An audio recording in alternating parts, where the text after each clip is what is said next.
I was asked by the chairman of Waterboard in the Netherlands to help him create an offer of 4 or 5 waterboards together, 3 provinces, several local communities, NGOs and so on, an offer to the national government about how they would deal with the issue of supplying fresh water to the western part of the Netherlands in times of drought. Give you the setting.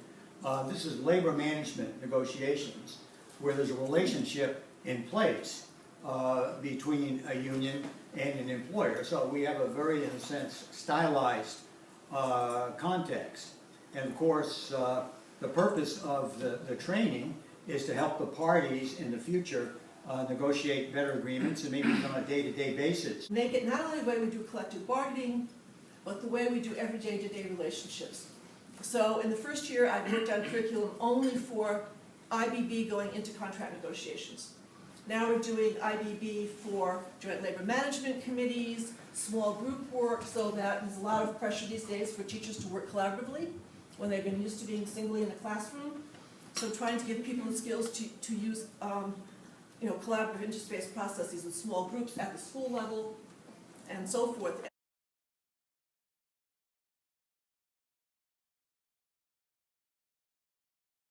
Is it just that people are getting a chance to try out the concepts that you talked about, or are you doing more than that by who's assigned which role, how you use the debriefing to connect to their own situation, how you use the debriefing to get them to talk honestly with each other about the relationship? How can we use tools like role-play simulations or exercises of other kinds, given that the goal is not just to communicate in a classroom some concepts, but to have those concepts alter the way the parties involved deal with each other? Everybody knows that what they are supposed to learn there should be applied in the conflict at hand. There is a direct relation. They know that in advance. And at the same time, I have to stress when I introduce the simulation all the time, you are completely safe here in this simulation. You play somebody else. You cannot be judged as a person on what you're doing in the simulation. And whatever I stress, that's of course not true.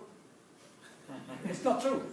Because people see what people are doing in the role, and they see themselves. And I give you one example. I had a farmer's leader who I made play the governor and chair the meeting.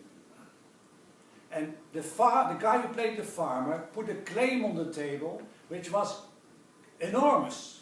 Something like, I need 5 million to relocate my house, which is absurd.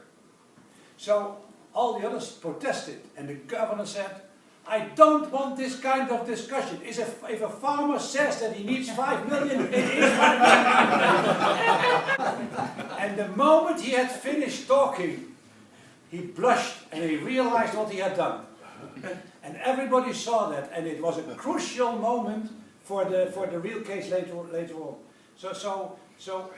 And very often, even months later, they say, now you behave like Farmer Joseph in the game.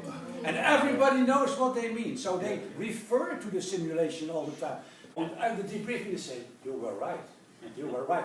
That moment helps that recognition. Jesus, we have deteriorated in our capacities to really listen to each other, to really understand what it's all about. That moment of recognition goes with you all along the solving of the problem.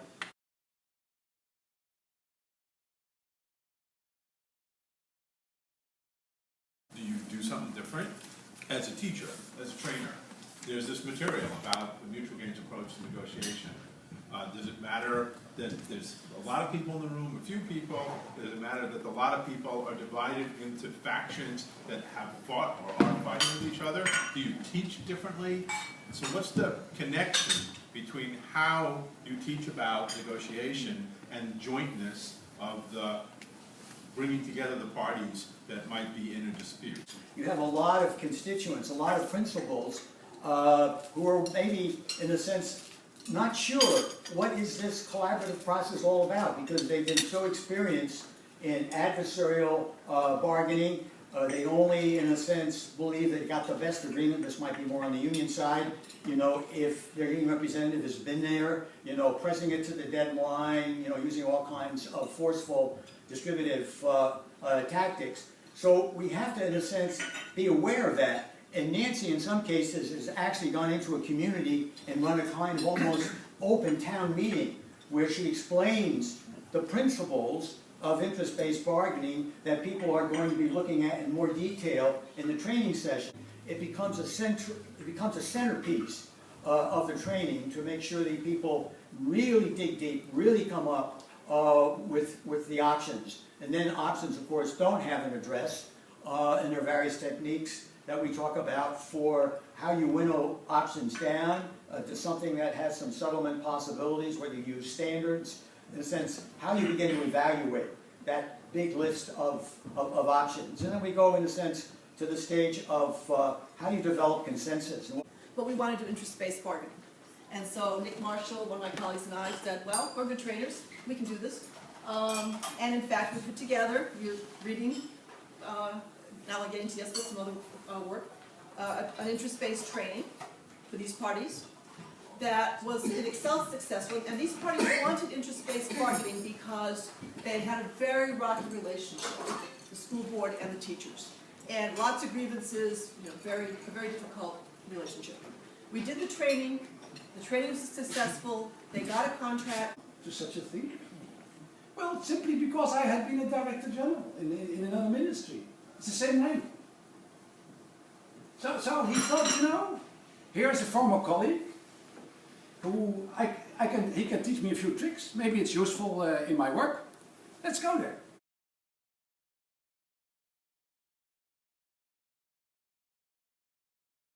That I'm mindful of a terrific job that Roger Fisher did when he was trying to promote a possible settlement between Peru and Ecuador over the boundary between the two countries. And what he did, the first night, the way that people introduced each other was not the usual fashion.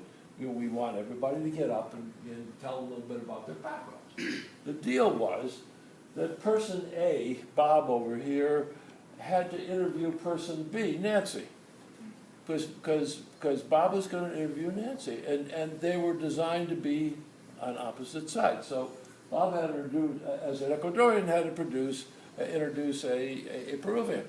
And then everybody picked somebody they didn't know.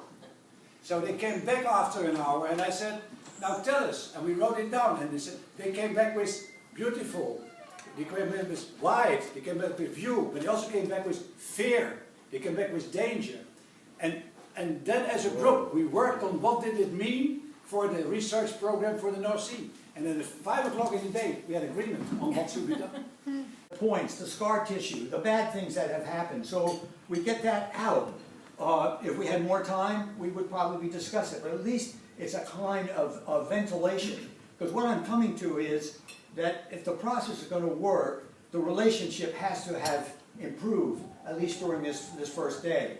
And some parties will say, hey, we came in here not talking to each other, angry about the last negotiation, and we left because you forced us to go through this process, this simulation. We have begun, in a sense, to have a little different relationship. Relations context, to have conversations they've never had before.